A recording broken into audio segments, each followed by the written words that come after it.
ونعوذ بالله من شرور أنفسنا ومن سيئات أعمالنا. من يهده الله فهو المهتد ومن يضلل فلا هادي له. أشهد أن لا إله إلا الله وحده لا شريك له، وأشهد أن محمدًا عبده ورسوله. يا أيها الناس اتقوا ربكم الذي خلقكم من نفس واحدة وخلق منها زوجها وبث منهما رجالا كثيرا ونساء. واتقوا الله الذي تساءلون به والأرحام إن الله كان عليكم رقيبا. لپاش سپاس و ستایشێکی بێهەمتا بۆ کردگاری مەزنوو، داواکردنی درود و ڕەحمەت بۆ سەر گیانی پاکی پێشەوەی مرۆڤایەتی محەممەد صلی الله تعالى عليه وسلم. زۆرن صفاتەکانی دڵی ئینسان کە ئیسلام ئەمری پێکردووین جێبەجێیان کەین. یەکێک لە صفاتە زۆر گرنگەکانی ئینسانی موسڵمان عزەتی نەفسە کە لە کوردی خۆمانە پێوتێ سەربەرزی. مسلمان لودبەرز نییە، متەکەبیر نییە، بەڵام خاوەنی عزەتی نەفسە و هەمیشە سەری بەرزە. لە قورئانی مبارەکە ئەبینین لە چەند لایەکە و باسی عزت کراوە. یەکێک لە لاکان عزەتەکان هەمووی ئەداتەوە پەنای خودا، ئەفەرمێ فإن العزة لله جميعا. هەرچی عزت و سەربەرزی ئینسانەکان هەیە لە خواوە دەستگیریان ئەبێ. چەنێ لەگەڵ خوایان ڕێک بن، چەنێ لەگەڵ خوایان ڕاز بن، چەندێک پشتیان بە خودای خۆیان قایم بێ ئەوەندە زیاتر عەزیزە بن و سەربەرز ئەبن. ئەفەرمێ من كان يريد العزة فلله العزة جميعا. ئەگەر سەربەرزی تەوێت لە دنیا لە ئاخرەت هەموو عزت لەلای ئەوە. لە ئاەتێکی ترا عزت گەورەتر ئەکا، ئەفەرمێ فإن العزة لله فلله العزة ولرسوله وللمؤمنين ولكن المنافقين لا يعلمون. ئەفەرمێ عزت هی خدا و پێغەمبەر و ئیماندارانە، واتە خدا جل جلاله یەکێک لە صفاتەکانی صفەتی عزە. صفەتی عەزیزی زۆر گەورەیە. زۆر کە لە باسی شەیطان و علمی عەقیدەیە ئەڵێن شەیطان لە علمی عەقیدەیە عەیبی نەبوو، لە تەنفیزی عەقیدەیە عەیبی هەبوو، چونکە خوای بەباشی ئەناسی. بۆیە کاتێک کە سوێن ئەخوا ئەڵێ فەبعزەتیکە لەئوغویەنەهم ئەجمەعین. قەسەم بە عزەتی تۆ خوایە هەر هەموو ئینسانەکان لەناو ئەبم و گومڕا ئەکەم. واتە خوای ئەناسی، ئەسما و صفاتی خوای باش ئەناسی. بۆیە زۆر کات ئینسان کتێبێکی عەقیدە بخوێنێ، عەقیدەی دانامەزرێ. عەقیدە بریتێ لەو حەرەکەی کە لە ناخی تۆیە بەرەو چاکت ئەهێنێ، بەرەو باشت ئەهێنێ. هەتا ئەو حەرەکەی لە ناختە دروست نەبێ، عەقیدە دانامەزرێ. وە جاریوە هەیە کەسێک ئەبینی زۆریش کتێبی عەقیدە ئەخوێنێ، هیچ دامەزراو نییە لە شەریعەت و لە دینە. هۆکارەکەی ئەوەیە کە ئەو حەرەکە ناخیە لە ناخیە دروست نەبووە، علمی عەقیدەی هەیە نەک عەمەلی عەقیدە.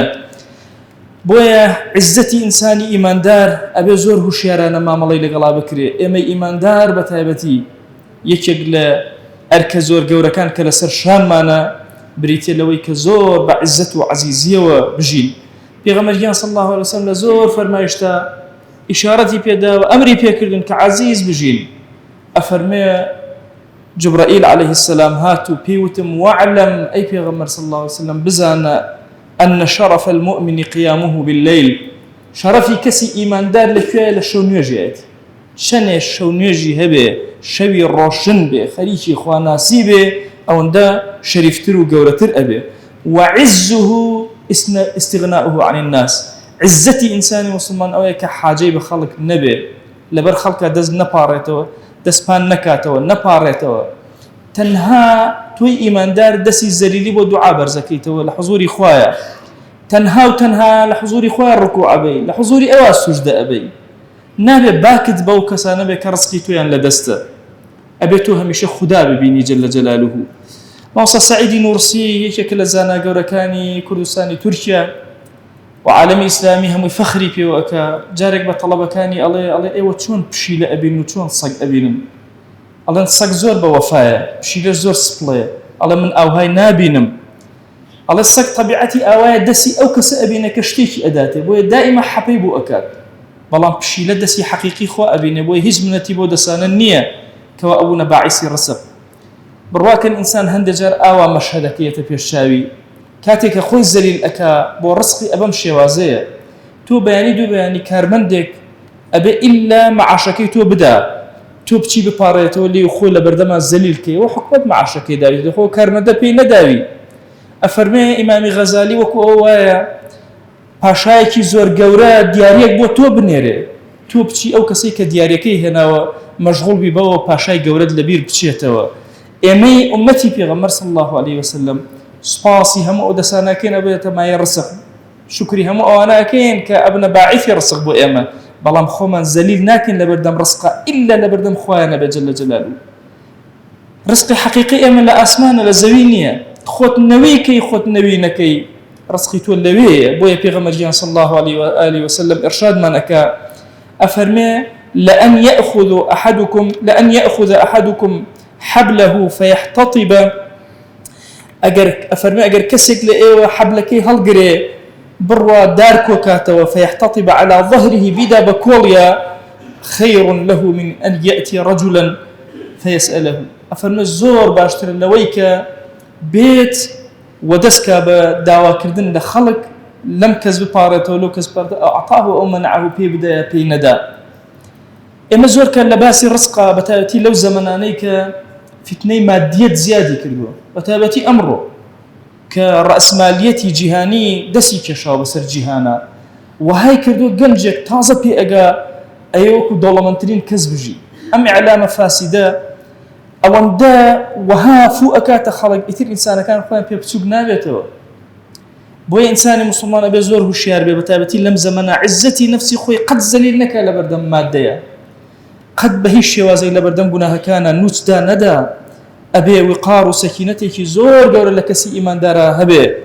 ويا إمام عمر رضي الله تعالى عنه همو كاتي أمش قاري إيمان داراني أكل أي فرمو شون علمي شرعي في ربن أوافر بن تعلموا الوقار والسكينة في وقار والسكينة قوري إنساني إيمان دار ببن أما ناكات اللوت برزيتو أما أكات النفس برزيتو أكات أويكتو قناعة النية إنساني إيمان دار سيري مالي خلق ناكا شاو نبرة مالي هيج كسيك أو قناعتي هي مليكي ضلي خويتي نكتا وكاني لهمو شوينك بيتو خوي خاوني هيج نبي إما أمتي كين خدا بإسلام عزيزي كردوين إمام عمر فرموي إما قومي كين خوا بإسلام عزيزي كردوين هركات عزت من لغير إسلام ويستبه إلا الزليل بوين إما إيمان دار أبي أم خالص زور بقوري ورقرين عزيزان بابتي عزت بابتك للروحي تويا لنفسي تويا طلاب علم جران لفقيتيا لمدارس علمية هميشه في عزتي نفس أكران يكج لو أنا كان كأن خن أو شعران أبوك لبريان أكل لباس عزتي نفسه لشعر كان إمام جرجاني وغيري أو شعر إمام غزاليان إمام شافعيان لبركر كأي فرمو ونفسي نفس حر ترى المذلة كفرا نفسي من نفسي كسيك أزاد الزليلي بكفر أزاد بعزتي بكفر أزاني أو عقيدة أهل حجرة ومزقوت وخاناسان وإيمي أمتي بيغمر صلى الله عليه وسلم بتابتي لم زمني مادي قرايا لبردم هيج كسو هيج جروب كان أبي سرد نويكي أبي الزور سر برزانة بجي زور عزيز بأو رزقيتو هربود دي خد مانو مكة خد مشغول مكة بحرامة خد زليل مكة لبردم خلقا مندوبة لكاسبي حلالة رحمتي خوالة عطاء الله اسكندري بأفرمي أجر كاسبي زور كردو كوتي ما ترسلوي كأكلي ما ترسلوي كرزقكت لو ما وينها تدز شان ما نوبوني تو بزايا ناتشي خدا بد قربو أكاته ولا ساتك أنا عمرتا